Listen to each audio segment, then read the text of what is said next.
প্রিয় দর্শক বন্ধু, আর কয়েকটি সপ্তাহের অপেক্ষা, তারপর শুরু হবে দেবীপক্ষ ও শারদীয়া দুর্গা উৎসব। তাই আজকের ভিডিওতে আমরা আলোচনা করব নবদুর্গা শক্তি কবচের তাৎপর্য ও তার ফলাফল নিয়ে। এই নবদুর্গা শক্তি কবচ দেবী দুর্গার 9টি রূপ, যেমন শৈলপুত্রী, ব্রহ্মচারিণী, চন্দ্রঘণ্টা, কুষ্মণ্ডা, স্কন্দমাতা, কাত্যায়নী, কালরাত্রি, মহাগৌরী, সিদ্ধিরাত্রির শক্তিতে আশীর্বাদ প্রাপ্ত। নবদুর্গা শক্তি কবচ আধ্যাত্মিক শক্তি অর্জন, হঠাৎ অর্থপ্রাপ্তি, শত্রু পরাজয়, ঋণ মুক্তি, কোর্ট কেস থেকে মুক্তি, হারা ও সংকট থেকে মুক্তি, দীর্ঘ রোগ পীড়া থেকে মুক্তি লাভ এবং সম্পর্কে জোড়া লাগানো ইত্যাদি বিষয়গুলোর জন্য অত্যন্ত শুভ। মা দুর্গা হলেন সম্পদ, সমৃদ্ধি, পারিবারিক জীবনের আনন্দের দাতা এবং তিনি একজনের সমস্ত ইচ্ছা পূরণের জন্য আশীর্বাদ প্রদান করেন। যারা এই কবচ পরিধান করে তারাও মা ভগবতীর কৃপা লাভ করে।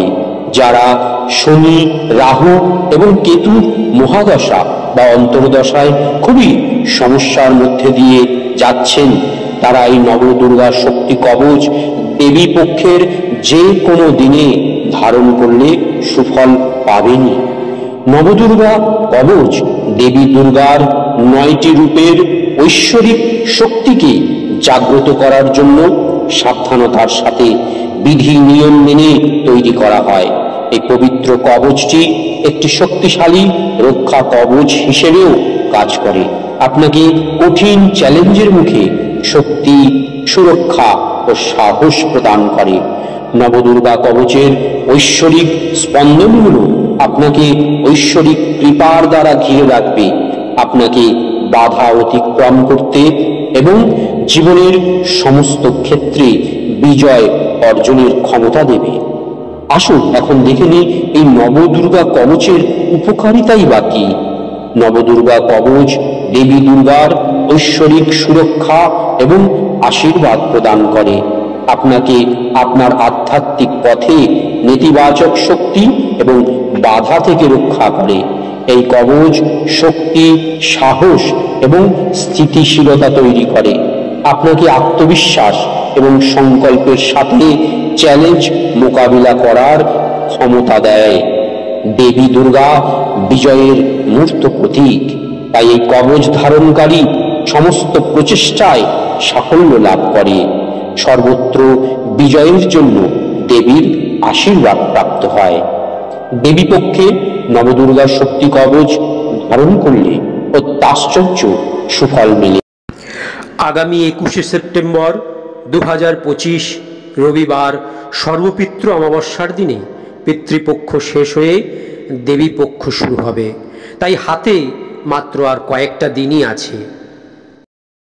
তাই যারা এই দেবী পক্ষের মধ্যে কবচটি ধারণ করতে চান তারা দেরি না করে শীঘ্রই স্ক্রিনে দেওয়া নাম্বারগুলোতে আমাদের সঙ্গে যোগাযোগ করুন। এই শক্তিশালী কবচ ধারণের সময় নবদুর্গা মন্ত্র অবশ্যই 3 বার শ্রবণ করবেন বা সমর্থ হলে পাঠ করবেন। আসুন এখন আমরা এই নবদুর্গা মন্ত্র সবাই একসাথে শ্রবণ করি।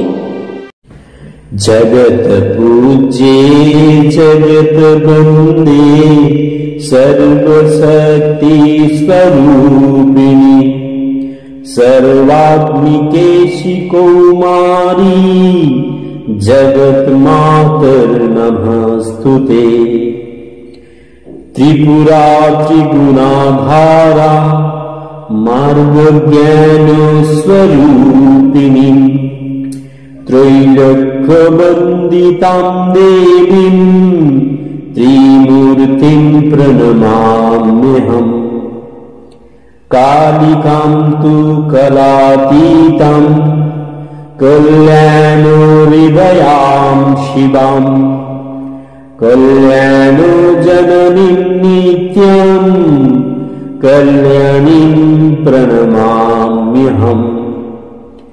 अनिमादिगुणोदारम् मकुराकारचक्षुषम् अनन्तशक्तिभेदां त्वां कामाक्षीं प्रणमाम्यहम् चण्डवीरां चण्डमायां चण्डमुण्डप्रभञ्जनीं त्वं नमामि च देवेशीं चण्डिकां चण्डविक्रमम् सुखानन्दकरीं शान्तां सर्वदेवं नमस्कृतं सर्वभूतात्मिकां देवीं शाम्भवीं प्रणमाम्यहम् चण्डवीरां चण्डमायां रक्तबीजप्रभञ्जनीं तं नमामि च देवेशीं गायत्रीं गुणशालिनीं सुन्दरी स्वर्णसर्वाङ्गी सुखसौभाग्यदायिनीं सन्तोषजननीं देवीं सुभद्रां प्रणमाम्यहम् दुर्गमे दुस्तरे कार्ये भयो दुःखो विनाशिनीं प्रणमामि सदा भक्त्या दुर्गां दुर्गतिनाशिनीं। প্রিয় দর্শক বন্ধু, যারা আমাদের সঙ্গে অনলাইনে কনসালটেন্সি নিতে চান বা অফলাইনে আমাদেরকে দেখাতে চান, তারা স্ক্রিনে দেওয়া নাম্বারগুলোতে যোগাযোগ করে অ্যাপয়েন্টমেন্ট বুক করতে পারেন। নিশ্চয়ই আমরা আপনাদের বিভিন্ন রকম সমস্যার সমাধানের জন্য প্রস্তুত থাকব। ধন্যবাদ, ভালো থাকুন। জয় গুরু, জয় মা।